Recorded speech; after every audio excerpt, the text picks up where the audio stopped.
Thank you. Right. Thanks very much, Brendan. The future of democracy in Iraq, Pakistan, Russia, and other troubled places is an important question. But in fact, the future of democracy anywhere cannot be taken for granted. Democracy is not an all-or-nothing condition. Either you have it or you don't. Varying degrees of democracy have been created over the years and have declined as well. The US, the UK, or the EU will not necessarily be as democratic in the future as they are now. The degree of democracy needs explaining by comparative historical theory. Some societies are said to have difficulty with democracy because they lack a democratic tradition. If this is our explanatory principle, it is a pessimistic one, presuming that societies are doomed to repeat the past. But the societies that we consider historically to be exemplars of democracy, England, France, the US, have not always had what we would today consider democracy.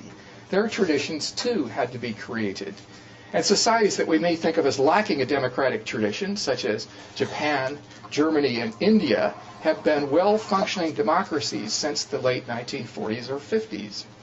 I will argue that a democratic tradition or democratic culture is a subsidiary matter, and that the conditions which promote or destroy democracy are in the structure and sequence of ongoing events.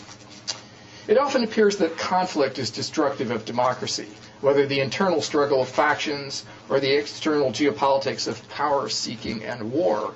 Nevertheless, I will argue, conflict is of the essence of politics, and war-making capacity is at the center of the state. Conflict can destroy democracy, but it also created it. We must look for particular configurations of conflict, those which create a balance among conflicting forces, the balance that we call democracy. To use a somewhat shaky metaphor, democracy is like riding a bicycle. In order to avoid falling over, you have to be in motion, you have to feel how to shift your weight from side to side, and furthermore, there is a moment when you suddenly find that you can ride. Now, the bicycle metaphor is decidedly inadequate in the following respect. Democracy is multidimensional, and we need separate theories to explain changes on each dimension. There are two major dimensions. First, the degree of collegially shared power, and second, the extent of the franchise. A third, subsidiary dimension is political rights. It is subsidiary because it tends to follow in time from the two main dimensions and is largely caused by them. The first dimension, collegial power, is an institutionalized structure of power sharing. It is power shared among colleagues, co-participants in decision-making.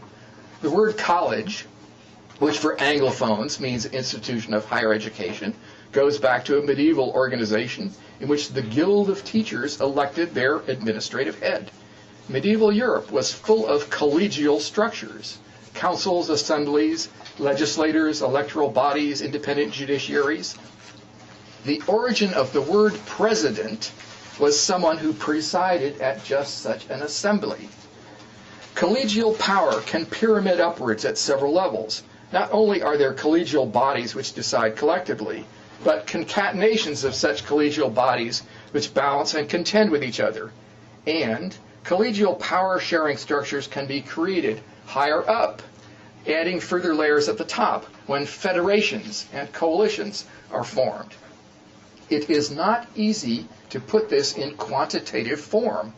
We must visualize an abstract continuum ranging from zero collegial power, an ideal autocracy in which a single center makes all decisions, up through a potentially infinite number of such power-sharing structures. The second dimension, the extent of the franchise, is much simpler because we can put it in quantitative form. This is the percentage of people who have the right to participate in politics, to vote, and to hold office. The ideal low point of this continuum would be a hereditary autocracy, slightly higher, a hereditary aristocracy. The franchise, although sometimes very restricted, is nevertheless important because it puts in place a structure which is capable of expansion. In the medieval German Empire, the emperor was not hereditary, but was elected by 8 heads of secular and ecclesiastical states, called electors. The College of Cardinals, which elects the Pope, has ranged in membership historically from 12 to 87. Very recent popes have expanded it to over 250. In the 15th century, the conciliar movement attempted to make the church more democratic by making the Pope elective from a permanent general council, which furthermore would have ongoing legislative power. Catholic democracy failed, but the model was developed by Protestant churches, such as Presbyterians, who elect their own ministers. There is no absolute cutoff point in the size of the franchise between democracy and non-democracy. We are inclined to think that democracy means universal franchise, or as used to be said not so very long ago, one man, one vote. But in fact, the franchise has never been universal. Even today, the franchise excludes young people below a certain age, as well as convicted felons and others. We may think that this is just common sense, that children have no capability of voting responsibly. But in fact, common sense is historically shifting. The same argument was made in England and elsewhere up through the 19th century, that only property-owning householders should vote, since everyone else, wives, servants, the younger generation of all ages, were not full members of society and were represented through the household head. Almost everywhere before 1920, even the most self-consciously universal democracy gave the franchise to 50% of the population at most. The exclusion of women from the vote is not taken very seriously by democratic theory, nor was the exclusion of American blacks, both in the period of slavery and in the period of segregation, down to about 1970.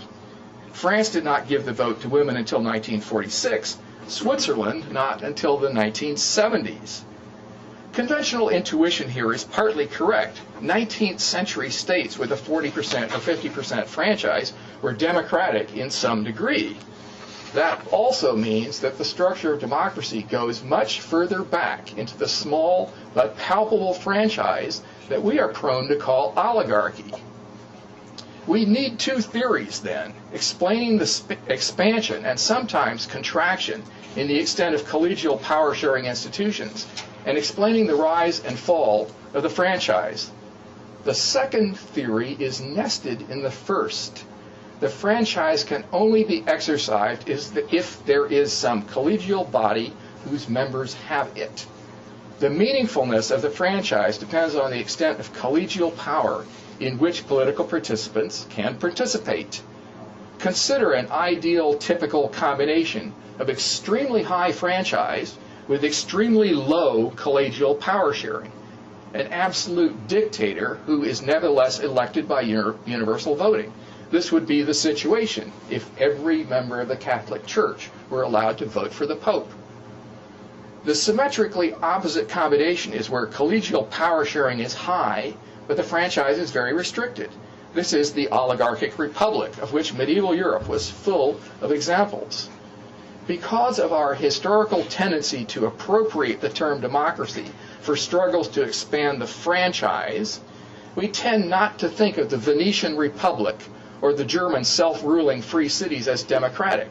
Our rhetorical tradition has been to consider them bastions of reactionary privilege.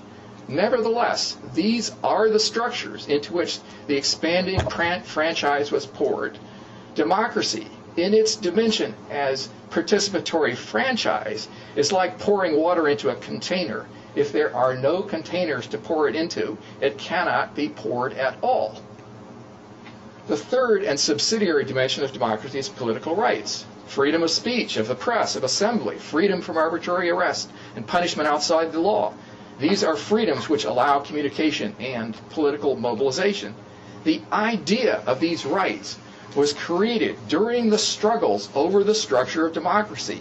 They are pragmatic slogans which have become elevated into abstract ideals. Democratic values are not themselves the primary causes of the degree of power sharing and the extent of the franchise.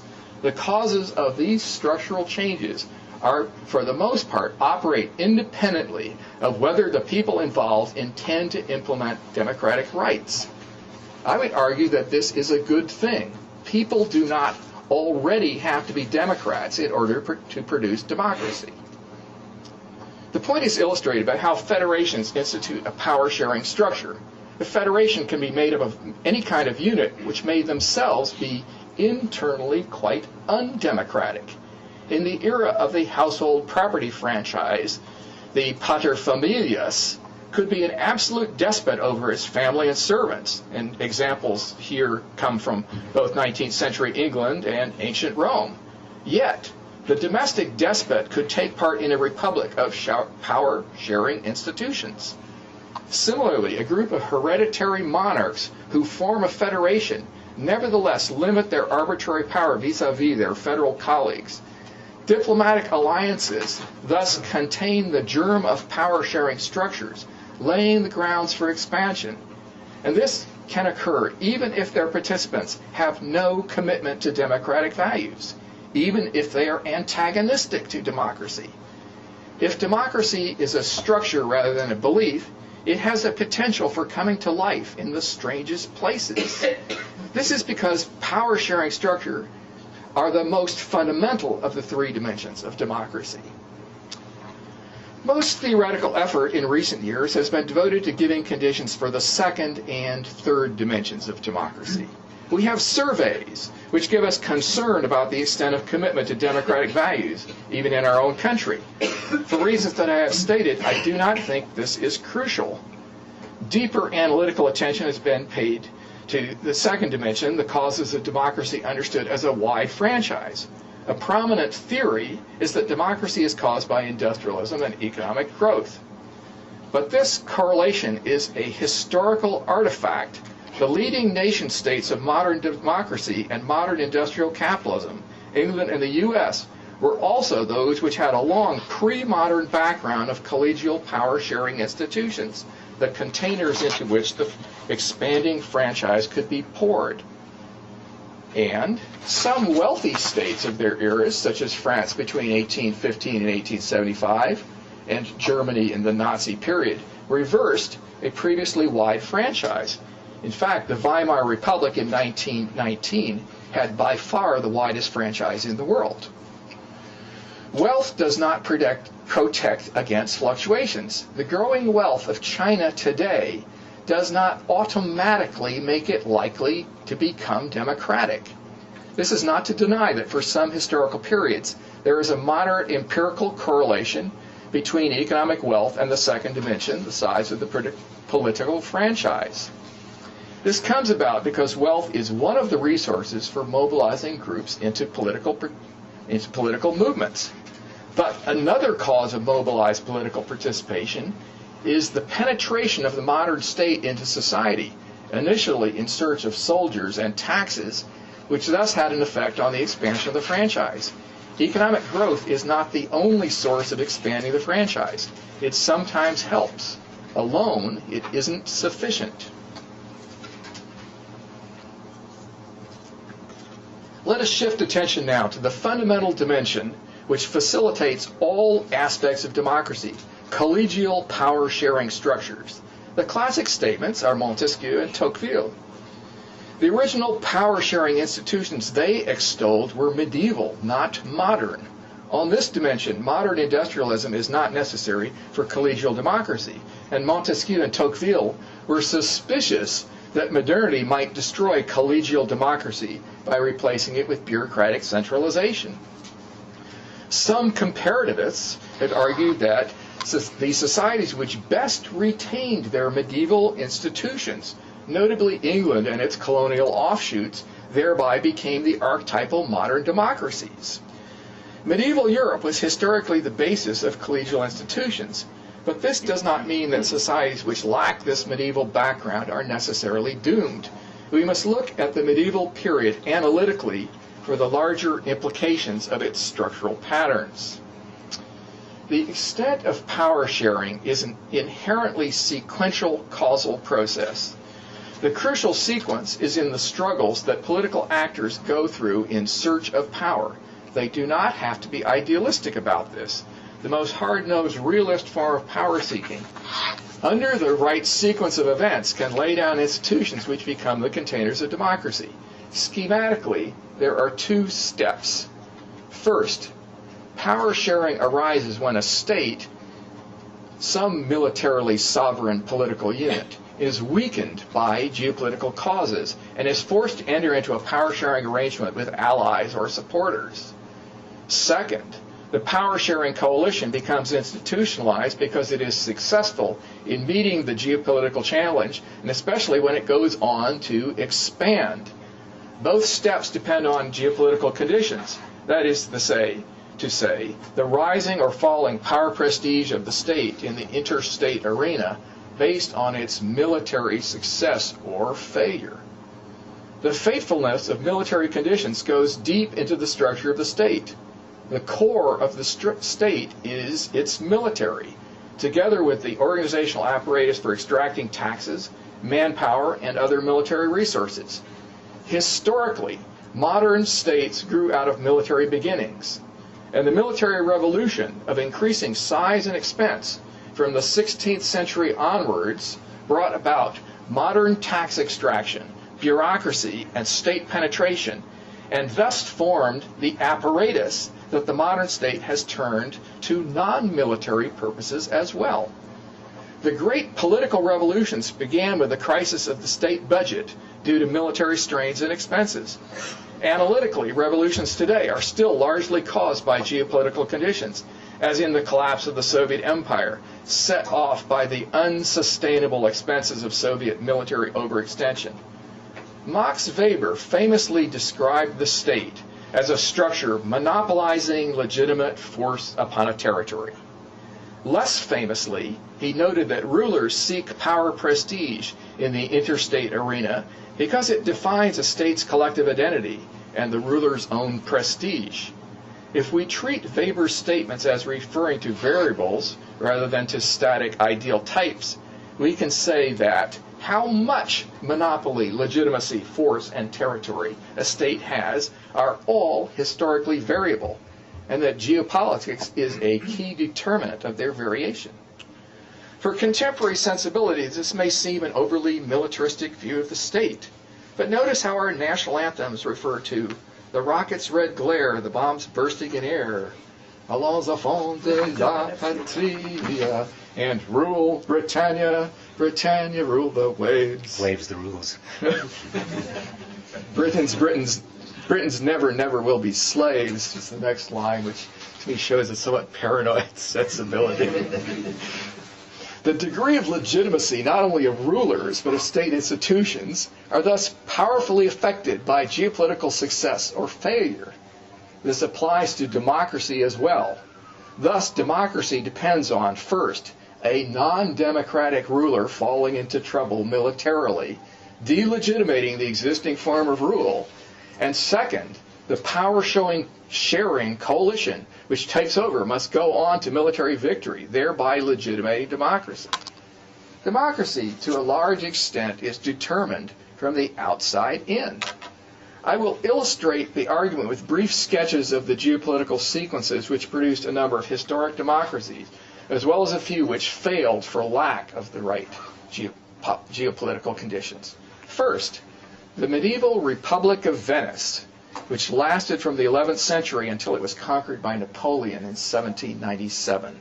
We don't usually count Venice in our folk wisdom about democracy, in part because our focus is on England and France, in part because Venice restricted voting rights to a small number of elite families, at most 7% of the population. Weak on the second dimension of democracy, Venice was very strong on the first dimension. Venice's structure was designed to guarantee power sharing and prevent family oligarchy. It funneled voting through a series of indirect elections and split power among a series of councils and rotating magistrates. The Electoral College, by which the U.S. elects its presidents, was copied from Venice. Other Venetian institutions include the term ballot, i.e. voting by placing balls into urns, ballotti, I presume, judicial rights, and the public defender to represent poor litigants. The doctrine of the separation of balance of powers came from Venetian institutions, although Americans, in taking over both ideology and structure, have forgotten its origins.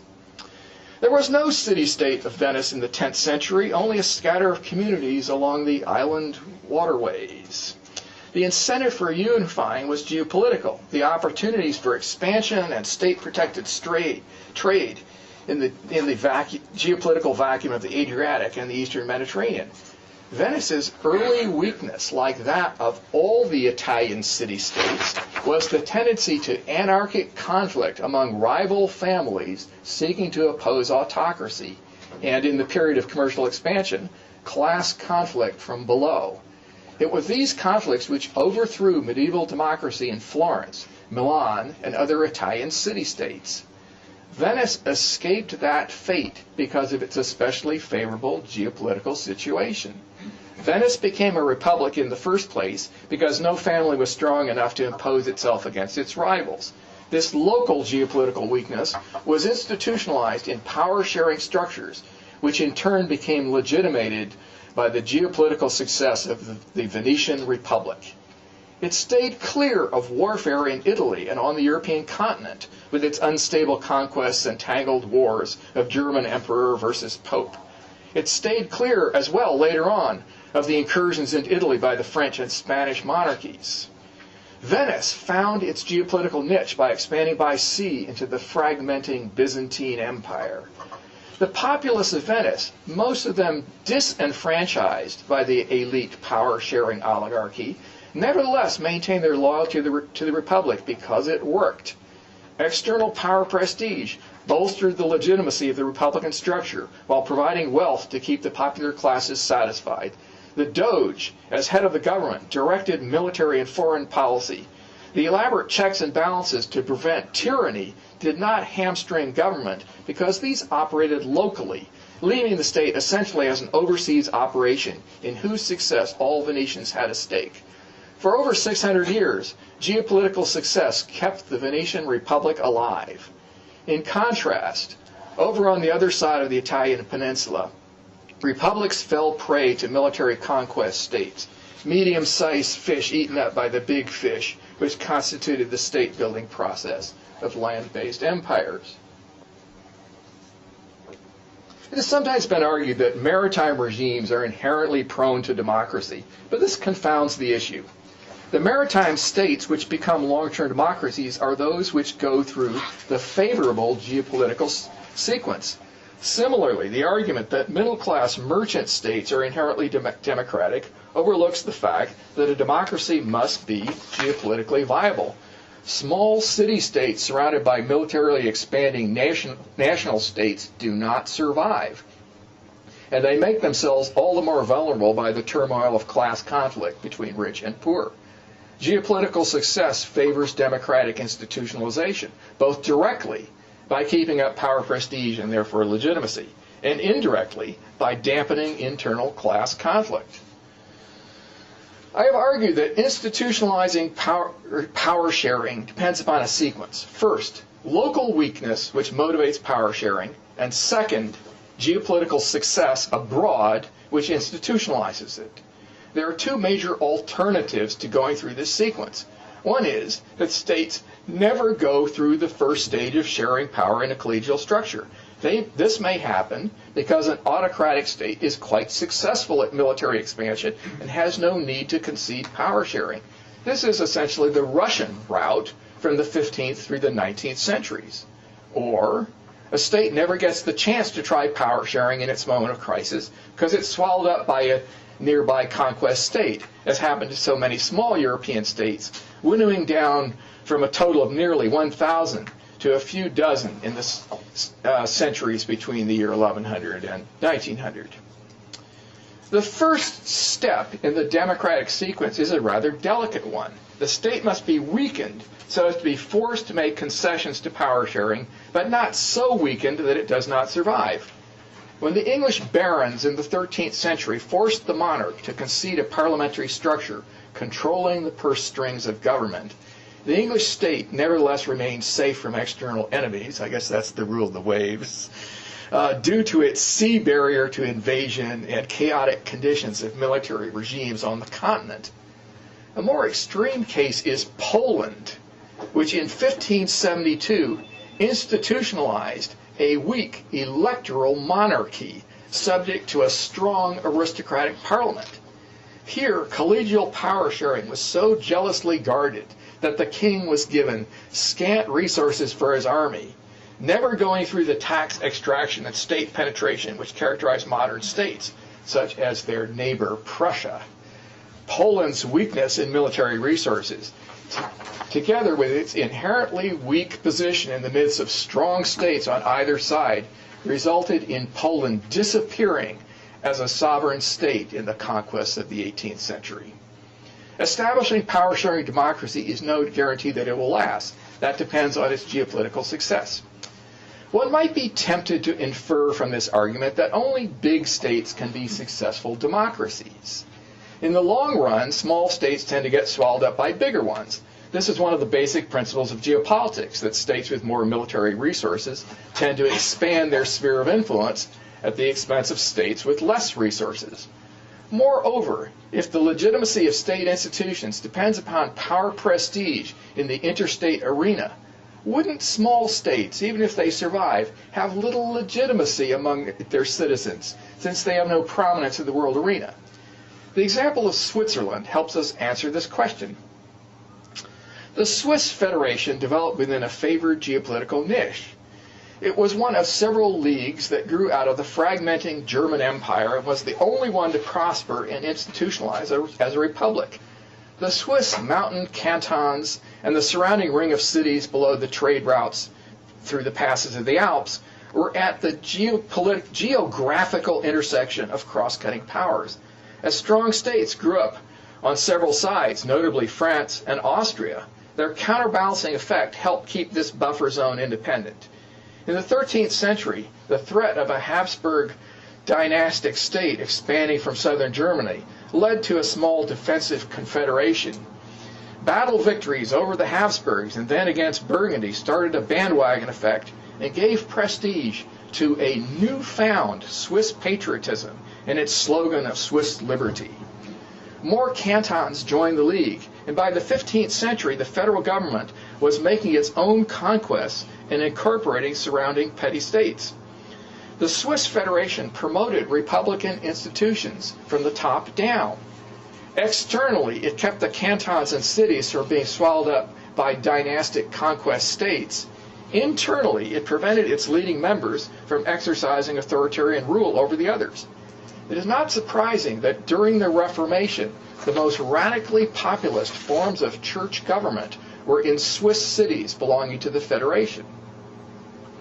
In its early centuries, the Swiss Federation enjoyed a string of military victories. Later, as the big states consolidated and vastly increased their military resources through state penetration, Switzerland became a very minor power, surviving chiefly by a purely defensive strategy and a policy of neutrality. With its military glory so long in the past, how did its democracy keep its prestige?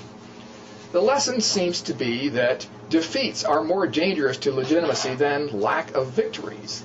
The myth-making apparatus of government works fairly well on the materials of the distant past if they are not too strongly contradicted by the experience of the present. Switzerland in recent centuries has played sensible geopolitics, avoiding the dangers of military overextension that are so often a prelude to state crisis. I will discuss one more successful outgrowth of medieval collegial structures, the Dutch Republic. In this case, the region crystallized a national or cultural identity only during the period that it formed its political identity. Prior to that time, there was no clear-cut ethnic or linguistic boundaries. The Low Countries were initially part of the German Empire, with its characteristic mix of self-governing cities, leagues of petty aristocrats, and dynastic principalities. The Netherlands was thick with cities of the Hanseatic leagues, which extended as far as the Baltic.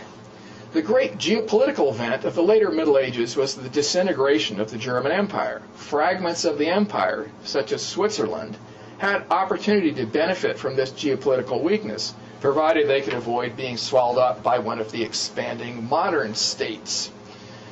The Dutch misfortune was also their advantage. Being fought over repeatedly by France, Burgundy, and the great power of the time, the Habsburg dynasty, with its properties ranging from Austria to Spain, the cockpit of Europe became just such a nexus of intersecting powers that promotes local autonomy. In effect, the big rival states pushed each other out of the Netherlands. This autonomy was reinforced and ideologically inflamed by the adoption of republican forms of Protestant church governments. It helped, too, that merchant shipping and incipient capitalism generated wealth that could be used for Dutch military resources. A collection of local collegial institutions and military defense leagues confederated into a States General made up of deputies from 7 republics. Like Switzerland and the United States, it was a republic of republics. The Dutch Republic was created in the revolt against Spanish Habsburg rule during 1568 to 1584. This ought to be considered one of the great democratic revolutions, perhaps the first of the chain. It is not so considered, in part because of the tunnel vision of our Anglo-centric and Franco-centric political tradition, and perhaps because, as heir to big state democracies, we only pay attention to revolutions of big states. Yet the Dutch Revolution was a model for the English revolutions of 1640 and 1688, and it supplied the troops and the constitutional monarch for the latter. Like other successful republics, the Dutch Republic benefited first from the geopolitical weaknesses of its origin and then from its own geopolitical expansion. Its victory over the Spaniards came against a large but overextended enemy, stretched in wars across multiple fronts throughout Europe and overseas, operating at the end of very long supply lines and reeling from financial strains of its wars. Once established, the Dutch Republic became institutionalized through the power prestige of its success. In the Wallersteinian world system theory, the Dutch are considered to be the hegemonic power of the 17th century. Its sea-based empire and its commercial wealth came at just the right time to keep the young republic alive, in much the same way that Venice's republic was undergirded by its geopolitical success. Federations and other power-sharing institutions were widespread during the European Middle Ages. Most of them failed, and we can draw a lesson from their failure. Federations and leagues, as well as self-governing free cities, were especially abundant in the German Empire, which, as we should recall, at one time stretched down into Italy. Some of these power-sharing structures failed because of an internal drift to autocracy, usually because an autocrat arose to quell class conflict. But mostly they failed because they were not viable in the external arena and were swallowed up. Many leagues or protective alliances grew up in the fragmenting German Empire to put down brigands, control the disruption of petty warfare, and protect trade. But these advantages of providing internal peace were not enough to prevent virtually all these leagues from disappearing into the maw of bigger states.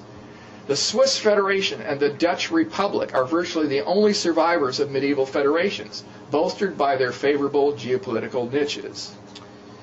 The entire German Empire, in the years between 1485 and 1520, made a move towards becoming one large federation, which I would call, this is my term, the Reichstag Republic.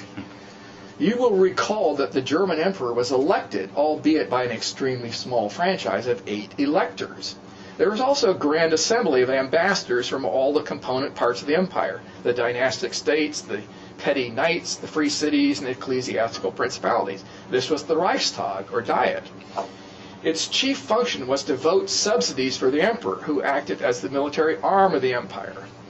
In the 15th century, as the emperor grew weaker and weaker, a movement grew within the Reichstag to increase its own power by meeting annually, by forming a permanent imperial council to control the army and approve all the acts of the emperor.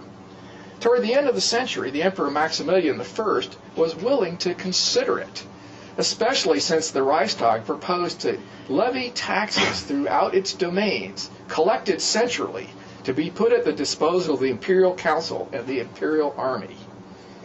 In effect, this was an alliance between a strong executive and a far-flung constituency of small powers against the upper middle tier of expanding dynastic states.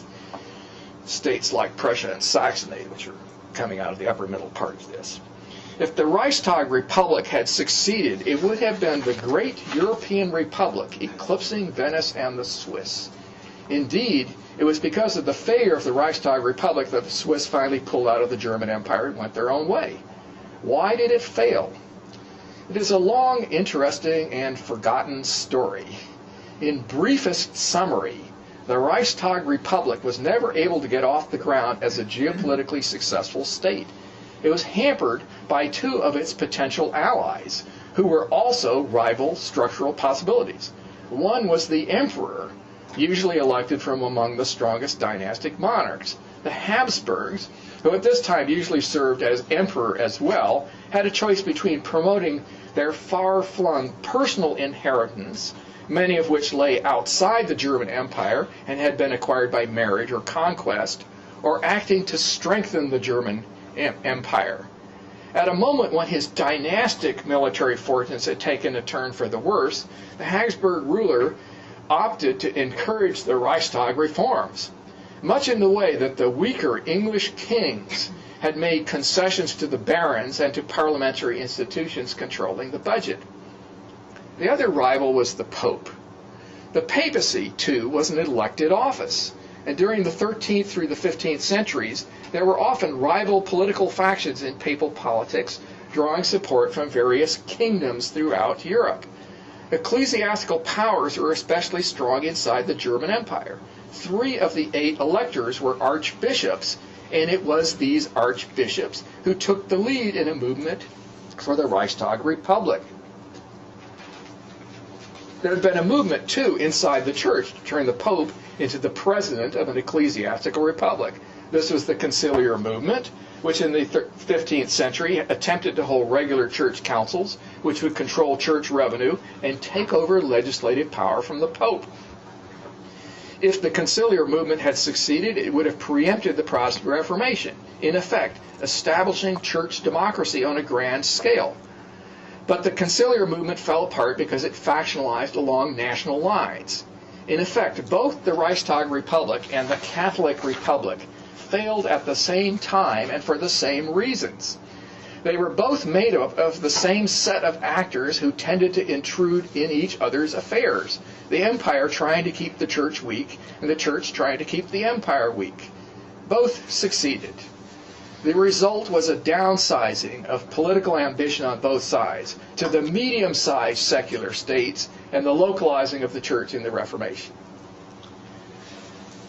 I hope I've not bored you too much with these forgotten examples of medieval power-sharing institutions. Their example is pertinent to what we think of as the archetypal modern democracy, the USA. The United States formed in much the same way as the Swiss and Dutch republics. The independence of the Atlantic coastal colonies of North America originated in geopolitical strains of the British Empire at a time when it was engaged in conflicts on multiple fronts. The British were at a further disadvantage in logistics costs and long-distance fighting against the settlers of their most populous and resource-rich colonies. The beginning of the American Revolution resembles the beginning of the revolutions in England and France. Rejection of demands by the state to pay for the cost of previous wars. In this case, to pay for the cost of conquering Canada. But this time the result was not revolution inside the existing state.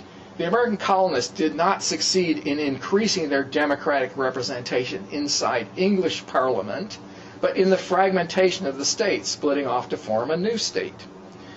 Geopolitical opportunities in the form of an opposing weakness motivated the first coalition of the colonies. As Benjamin Franklin said, we must all hang together or we will all hang separately. But after the revolution succeeded, really we should call the War of Secession, why did centripetal forces not continue further? Those of us raised in American schools take it for granted that the 13 colonies made a natural unit and that they would expand to cover the continent from east to west. But in fact, there were some 25 British colonies in North America, Only half of them joined the War of Secession, and after the war there were further rebellions of settlers demanding yet more independence from the USA coalition, especially over taxation. And there were a number of other short-lived republics in continental America, including Texas, Utah, and California. Why did the USA coalition hold together instead of fragmenting? And why did it survive in the form of a democracy? Geopolitics surely helped. What institutionalized the Federation from the 1790s onwards was above all geopolitical opportunities. Settlers' demand to take Indian lands in the West that required help from the Army of the Federation. In its first century, the U.S. government performed few activities other than military ones. The spectacular geopolitical success of the USA alliance, which spread across the continent and built up its economic resources to become a world power, legitimated American democracy as well as American unity. This is not a very idealistic way of looking at it. We prefer to think that democratic institutions are intrinsically wonderful, that other countries ought to recognize this by looking at us and by listening to our idealistic rhetoric.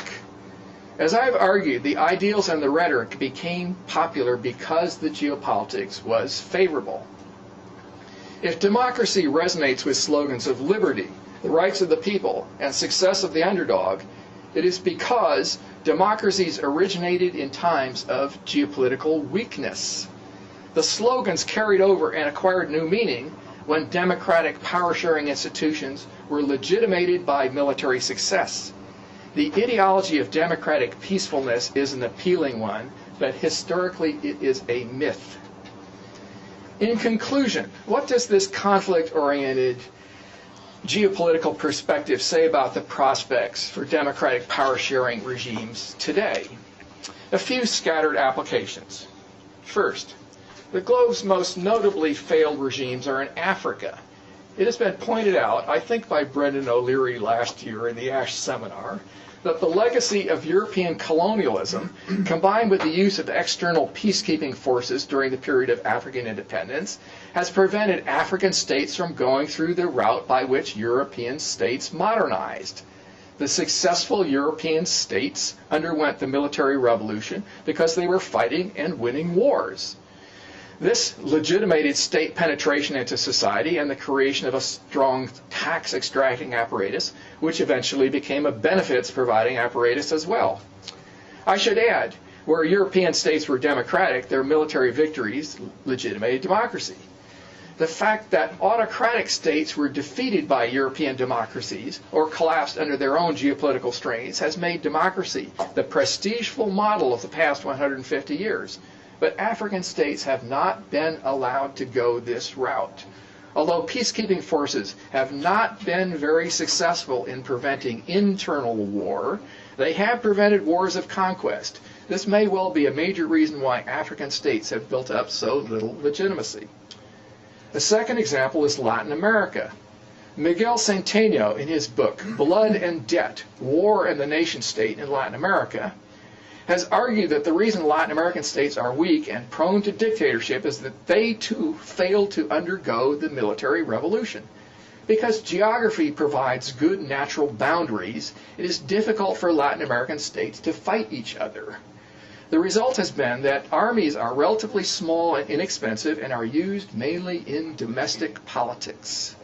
Without the pressure to support large armies, the apparatus of state penetration has been weak, and the mobilizing effects of strong patriotic rituals and ideologies are lacking. And I would add, lack of geopolitical success has eliminated a prime source of legitimating democracy in Latin America. The third example is South Asia. The one successful democracy of the region is India. The unstable democracies, those rent with civil war or prone to lapse into dictatorship, Pakistan, Sri Lanka, Bangladesh, Nepal, are those which have enjoyed no geopolitical success. Only India has been an expanding power, extending its sphere of influence, and despite its pacifist ideology, parading its military might. The operative cause is not merely the heritage of British institution. Most of the states in the region were under the British Raj. Indian democracy is legitimated, I suggest, because India has been able to expand its power prestige in its own external arena. The fourth case is Russia. As I've argued elsewhere, the USSR fell because of geopolitical strains which delegitimated the existing regime, a non-democratic one. Its successor turned to the opposite high-prestige model, democracy. What will happen now? Would it be a good thing for democracy in Russia to fail militarily in places like Chechnya and to be humiliated by NATO expansion into its former possessions? Under the principle that geopolitical failure delegitimates state institutions, we should be wishing Russia's electoral regime geopolitical success while such a regime still exists. How do my arguments apply to the future of Iraq? Once the external force of the U.S. is removed from the equation, the initial phase of geopolitical weakness may well motivate power sharing of a kind. But would an Iraqi federation stand any chance of success in the local geopolitical environment?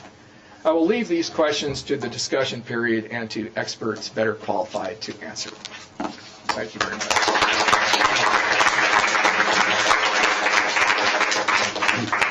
Thank you very much, Randall, for a bravura performance, and in particular for having the courage to speculate on so many cases at the end.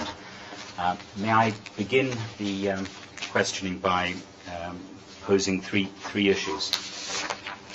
The distinction between the two dimensions of democracy, I think, is excellent. The contrast between the institutions, what you call collegial power sharing, and the franchise, and both require separate explanations. And it was a joy to learn about Venice and the Dutch Republic and the failed Republican Reichstag of medieval Germany. But I wonder what that collegial power sharing institutions encompasses. It appears to cover three different things, and I wonder, does geopolitics apply to each of them? It appears to apply to any kind of structured power division between executive, legislative and judiciary. It appears to cover any kind of electoral institutions where there's a competition for power for key offices, as well as what I and others would more customarily associate with power sharing, namely federal or consociational institutions.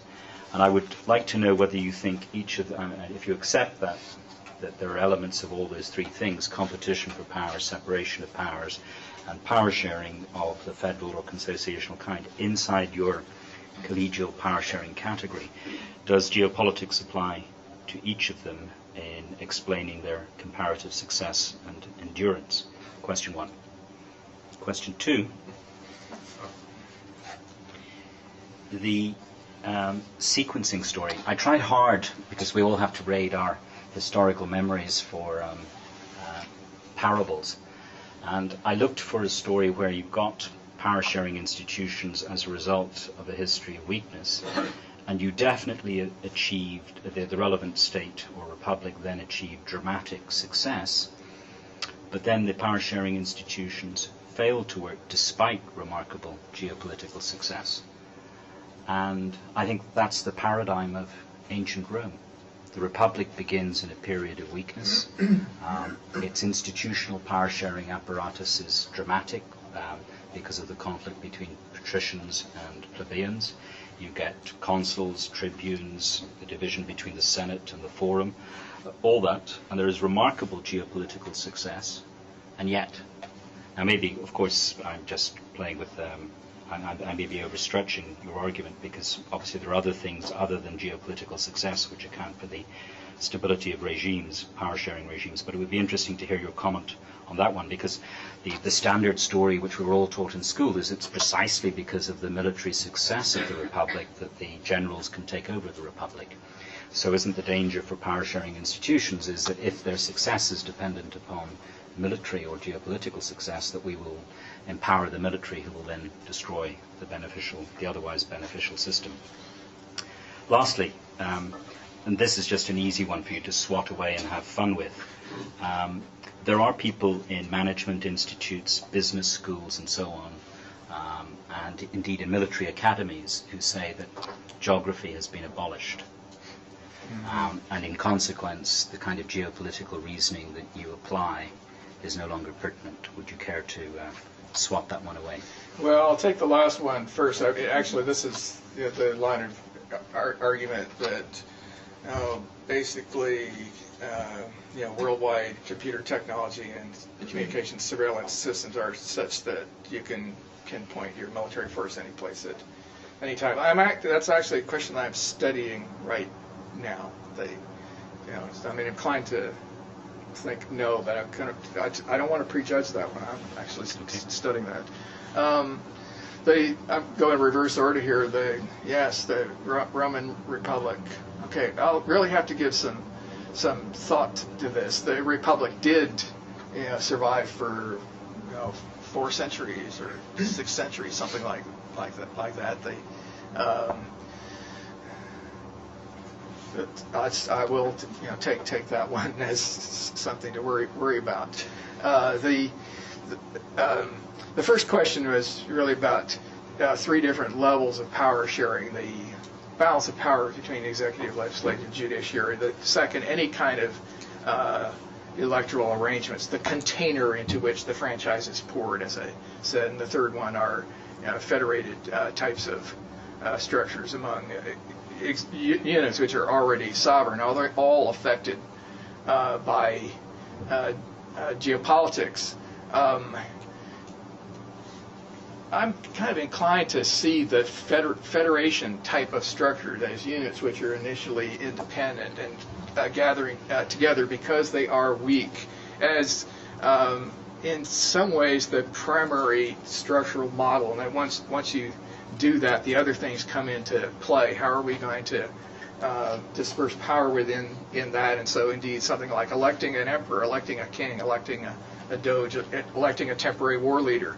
This is actually very prominent, and it's amazing how many elected kings there were in Europe if you go back to about the 10th century. So I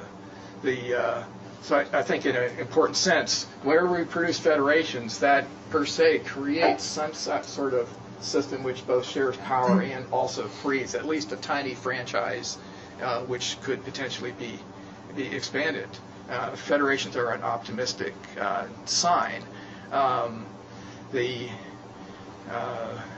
other kind of features of this electoral institutions. Remember the metaphor about elections are like pouring water into a container. You pour the votes into what? You have to have the containers, right? So that the units in which power is going to be, in some degree, shared have to be created first.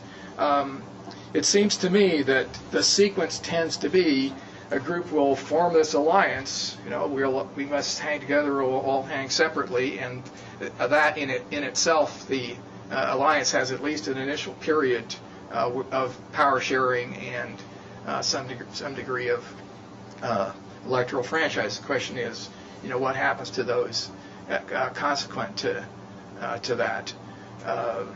So I'm inclined to think that the geopolitical argument actually strings these together.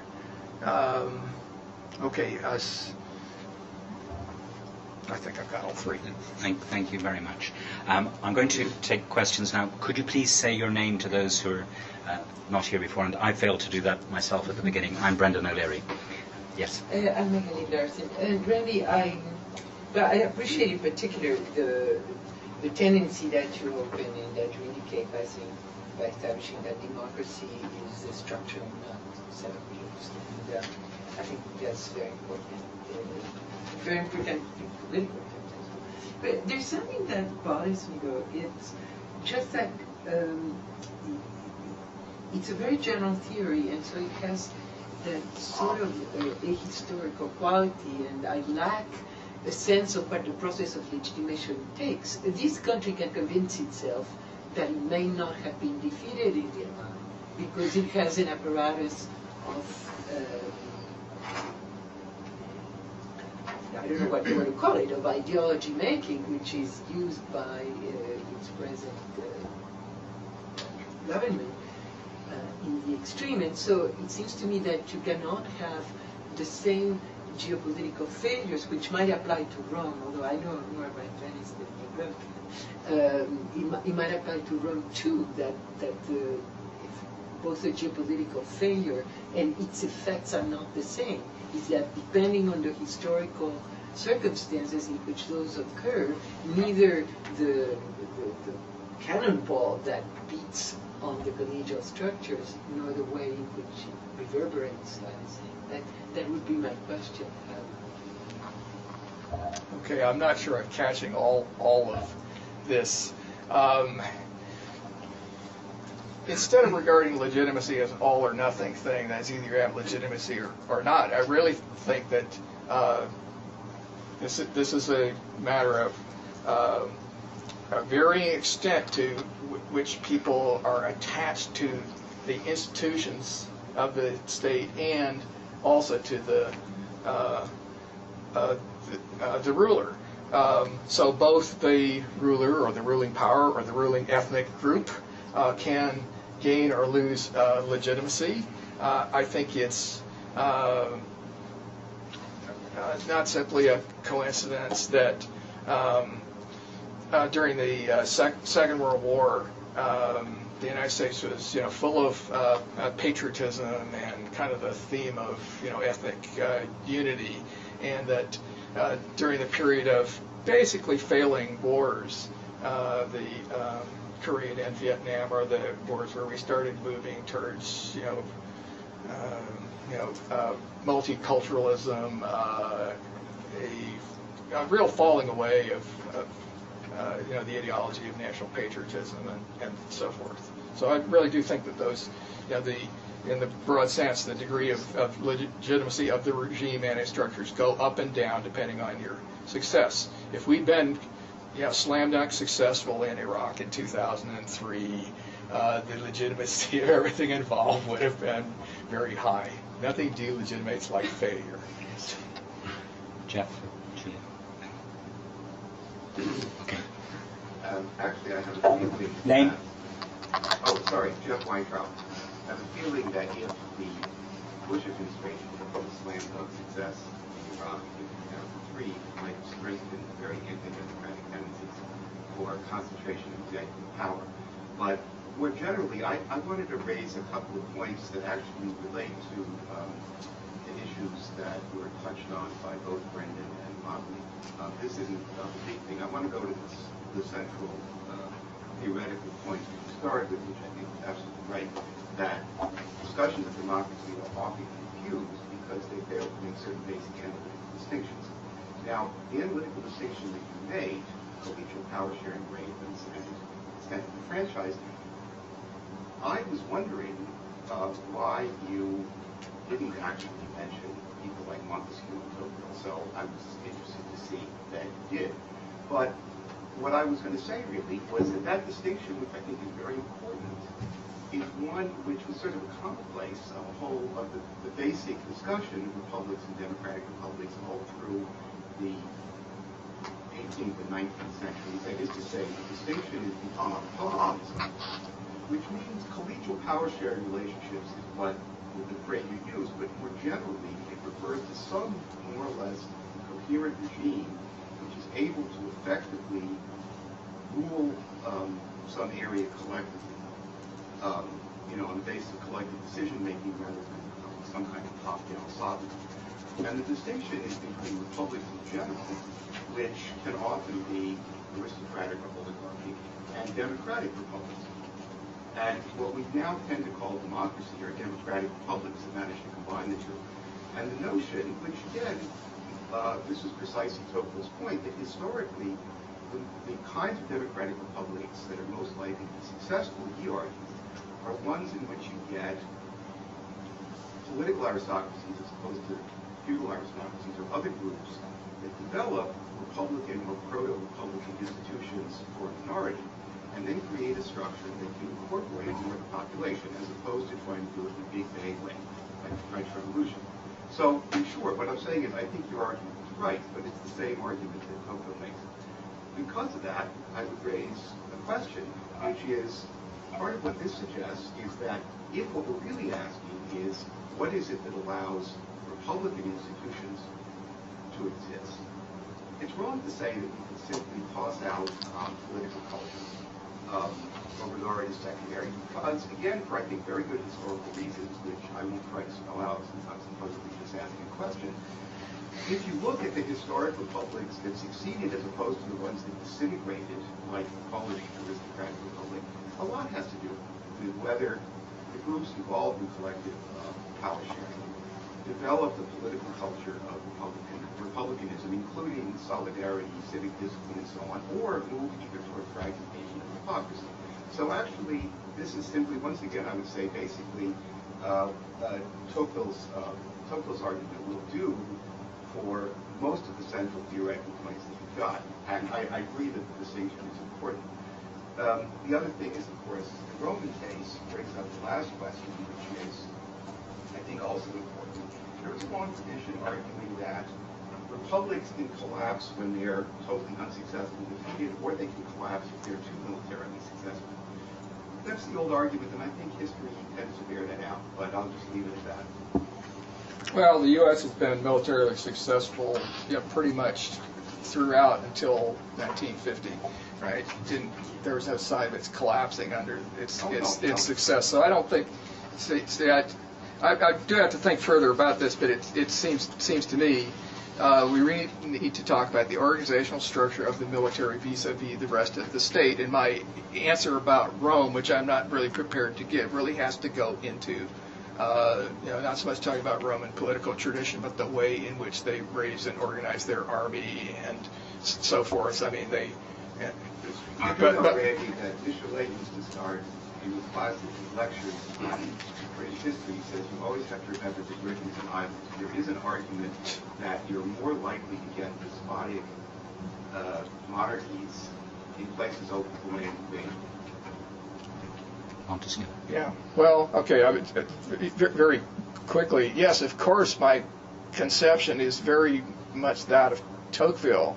On the other hand, Tocqueville provides the categories, but nevertheless, once we have that distinction between the size of the franchise and the extent of collegial institutions, we really need a theory about what causes differences, rise and fall of collegial institutions, and so there's where I'm really invoking this Weberian line of thinking about it. And tossing out political culture, I put political culture into third place among these other categories, and I'll give you both sort of a positive and a negative reason for doing that. The negative reason essentially is if you have to have culture in order to create institutions, then you're really caught up in a circle, right? Or else you're saying, we can kind of go out and make speeches and convince people they ought to be democratic, and that's all you need to do, right? Or we need to be worried about these, various polls which show that people, for the most part, including the United States, are not all that attached to democratic values. But it seems to be the structures which are crucial, and if we trace out how these various kinds of ideals arise, I mean, we could go, a long riff about the meanings of the word liberty. The word liberty has been used in all sorts of fashions, including, say, the way Montesquieu would use it. The liberties of the aristocrats. These are slogans from the struggle, right? So. I'm Julia Faletti, and I'll preface my question by saying that I have to teach at 1:30, so in 5 minutes I have to leave, so I won't be rude if I'm just leaving in the middle of the answer. I hope we'll be able to cover the question and answer by that time for sure. My question is, how often has the state to regain prestige from the population? And I'm asking this question because it seems to me that there is a sequential logic, but also temporal logic to your argument. If I'm thinking of Latin America, for example, once the nation-state got consolidated, largely by the end of the 1800s, it wasn't necessary to regain prestige to form collegial bodies. There were important wars in between Latin American countries, the War of Paraguay and the Pacific War, and those helped to set the boundaries of what we now know as Latin American countries, the geography that we find today. And I'd be willing to accept that might have also contributed to the formation of oligarchic regimes, collegial power-sharing institutions within these oligarchic political regimes. But my question is, how often do countries have to war against other countries to get this prestige from the population in order to achieve democratic political regimes? I'm not sure. I'm disturbed by the there's very pessimistic quality to my argument. My application to Africa, among other things, shows that it just happens to be the case that the major democracies have all been heavily involved in war, and there's a line of argument that goes back to Weber and others restated it during the 1950s that mass political mobilization brings a lot of pressure to expand the franchise because you're having all these citizen soldiers. You believe your pessimism at that? Yes. My name is Craig Martin from the law school, and I guess my question actually follows up in some respects on that, and perhaps also just add a counterfactual example following up on Rome, just to think about. I would have suggested that Japan in the pre-war period could constitute a counterfactual. I mean, the Meiji Restoration is your moment of weakness with new oligarchical structures being set in place which involve power sharing, followed by great geopolitical success through the Sino-Japanese War, Russo-Japanese War, and the successes. And you have a very short blossoming of democratic tendencies in the 20s, but that's quickly swamped by the militarism of the 30s. So that's just another counterfactual. But my question goes to this idea of geopolitical success creating legitimacy, and I'm wondering in the sort of post-World War II period whether it's possible for nation states to develop that sort of prestige and legitimacy through other mechanisms other than military success. And again, I'd come back to Japan as a possible example in which you have a fledgling democracy rising out of the ashes of war, in which there's new power-sharing structures set in place in democratic institutions. It's prevented from any sort of geopolitical military success by its war renunciation provision in its constitution, but ties its sense of identity and prestige to its economic success, which it single-mindedly pursues. And now it may be that right now you're looking at the failure of that, but I wonder if you would think out loud on the possibility of some other form of success that would give rise to prestige and legitimacy. Yeah, well, I mean, I think that would be nice. I mean, the one prediction I would make is that, well, sir, it's about the future of the European Union. Doesn't necessarily mean you have to fight wars, but you have to be a big player, right? Big player in the interstate arena. If the EU managed to put together an army to carry out some operation, it could be some rescue peacekeeping operation of some sort. I think that would without American help. Yeah, would greatly increase the sense of legitimacy of the EU. I mean, there are actually some interesting puzzles here. I'm thinking about German democracy is actually quite successful after the Second World War. I mean, there's another aspect of that. It's a real mistake to consider Germany just an authoritarian culture all the way back. Germany is just full of local kind of power sharing arrangements, and indeed it's had in various forms both electoral and collegial structures for a long time. I mean, I've not sufficiently addressed the way in which things can, such structures can go through a crisis that'll bring you something like the Nazis. But I mean, they did come to power as an electoral party. I want to say that and in fact, you could make a very good argument that it was this tremendous weakness of the Weimar Republic, particularly the extent to which it wasn't allowed to have any military forces, that tended to delegitimize it. I could go on more about the Japanese, but I think I'd better go to another question. Gentleman here. Sorry, what's your name? Benjamin Chico. So I'm thinking You're being recorded for posterity, which is why we need your names.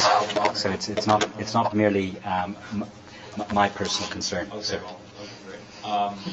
Well, I'm somewhat enticed by how you ended putting Iraq out there, and it seems that Iraq is a really amazing example because it has several characteristics of its history that I'm wondering how they fit in the schema, and I'm specifically thinking about the first Gulf War, how at first Iraq was Saddam, even though kind of an autocratic ruler, still had a lot of institution building. And I don't think it was, he didn't really have power sharing, but he did have, he was very into creating a culture and an ideology for his country. And then the first Gulf War, essentially Iraq was crushed. But it still was a big player because it had very big players in the geopolitical scheme interested in it and wanting to take it out. And then right at the last moment when it could have effectively been destroyed, America left. And so, and then Saddam used rhetoric, which, this is partly Keegan's argument, that he used rhetoric to say that we didn't lose. We're still here, and actually, we won because they went away. And so in that case, it was actually an ideology that got used to save a country, even if it was mostly, if a lot of the infrastructure was destroyed. So it's, I'm kind of hearing your argument about kind of looking, challenging the power of ideology versus kind of structures. And it seems in that case that Iraq is a pretty difficult example because it had a military failure that was not a failure because of an ideology that was used by a ruler. So I just wonder what you can... I wouldn't quite interpret it that way. It's essentially, the U.S. decided to, pull back, after, essentially defeating the Iraqi army at the border, and there are a number of reasons why it did that. I don't think you have to invoke Saddam's rhetoric. He tried all sorts of different rhetorics, by the way, Islamic, Iraqi nationalists, all sorts of things. I'm not sure that that's actually what worked. I think he was just saved from the outside. Can I start with a comment on the question of the... Brian Spooner. Sorry. Can I start with a comment on the question of the one before last, and ask whether maybe a successful EU football team might have the same function as a successful war in the world of the future. But what I really wanted to ask... Be a hell of a team, actually. Still have to beat Brazil. It seems to me that much of your argument depends on the presence of precedents to support the introduction of the power sharing arrangements in certain conditions, and I was looking for other examples which might not have the same precedents. And the first example I thought of was Japan, and I have to exactly how the democratic arrangements were introduced there and made to succeed, and the role of MacArthur and the post-war occupation arranged that, and how Japanese culture is shown through the working of the institutions that they were induced to work through after that. And then I always drift towards thinking about the Islamic world, and the whole idea of collegiality, we're told, actually reached medieval Europe from the Islamic world, and there are very important precedents for power sharing of a type, which has to do mainly with religious authority in the Islamic world, and there's absolutely no precedent in the history of Islamic thinking for the idea of political legitimacy to go with it, because legitimacy only lies with God and God's law, and the power sharing comes in the interpretation of God's law. So it seems to me that in the relationship between precedent and the arrival of a situation in which collegial power sharing could emerge is very different in the Islamic world from what it is in the part of the world that you were mostly talking about. Well, all right. I don't know how much time we want to spend on talking about Japan. I actually would point out that Japan adopted a parliamentary system really quite rapidly, and that it functioned for about 50 years. And so, in some sense, the militarist period is a fairly brief interruption of the operation of this parliamentary system. Are there previous precedents to that? You may well know the work of Eiko Ikegami, who has written brilliantly about the organization of network structures inside Tokugawa Japan, and there's really a lot more collegial structures in Japan than we would think as being on the surface.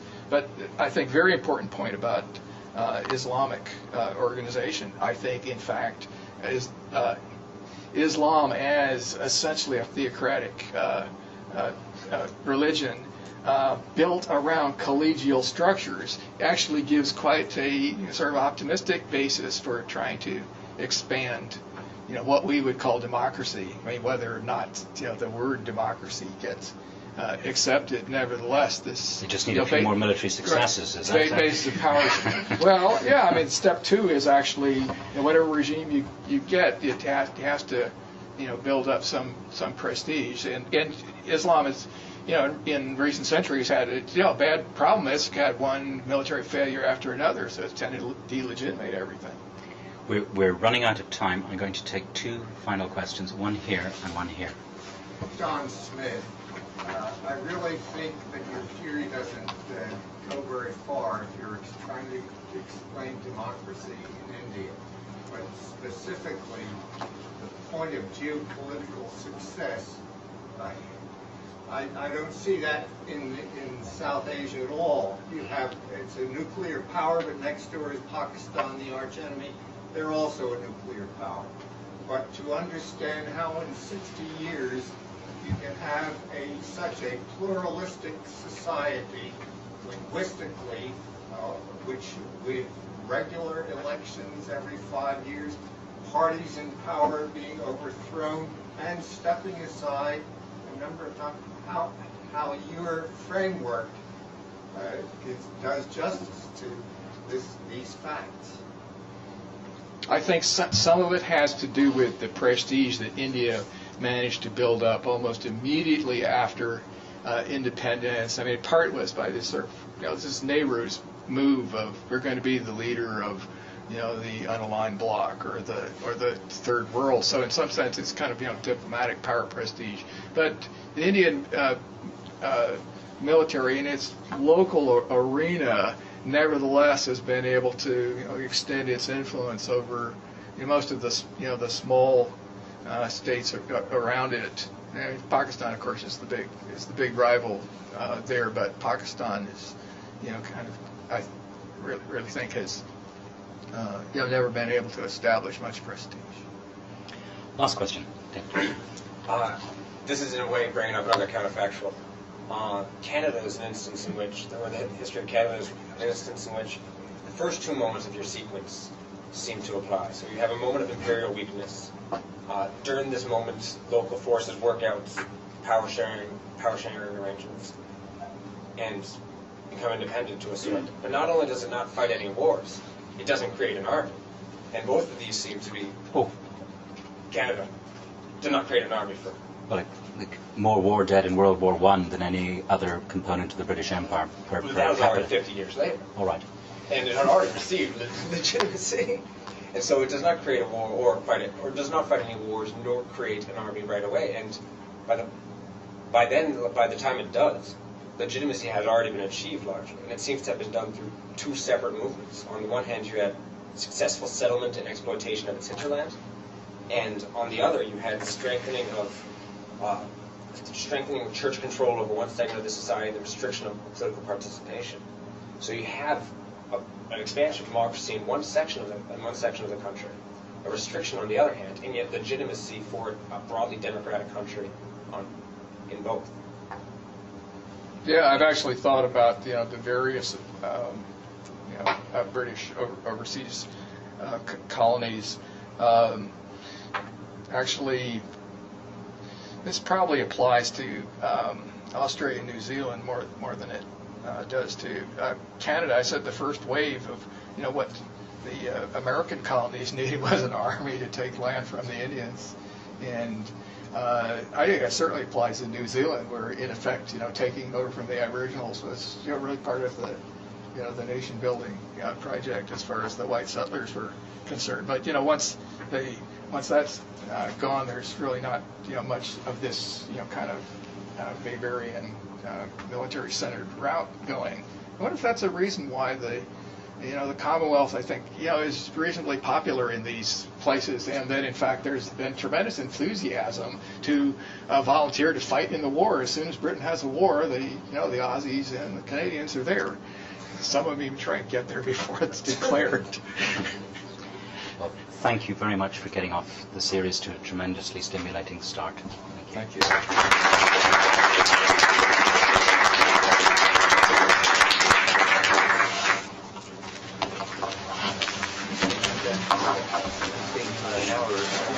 Yeah, I've actually finished that.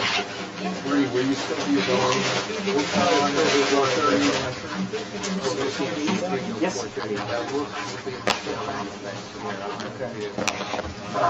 I've read the David. I'm afraid it's kind of at a level. Canada, it seems to me, is really formed as a strong state as a result of World War I. This is not your claim, but I would suspect that's not true. I've actually found that going through It's a good question. I'll try and catch the tail end. Probably crazier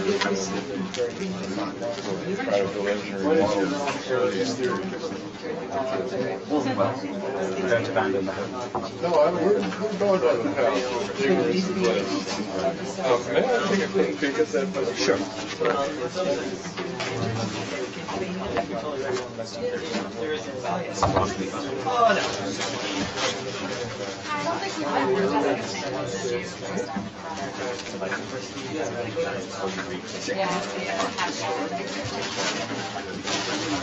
Yeah, I want to definitely.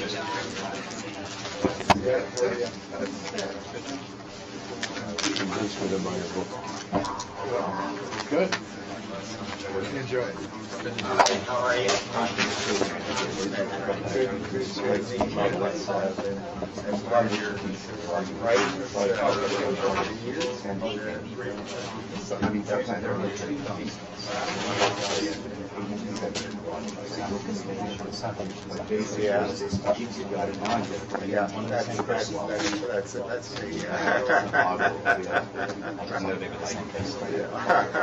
That's the trouble back in Smith.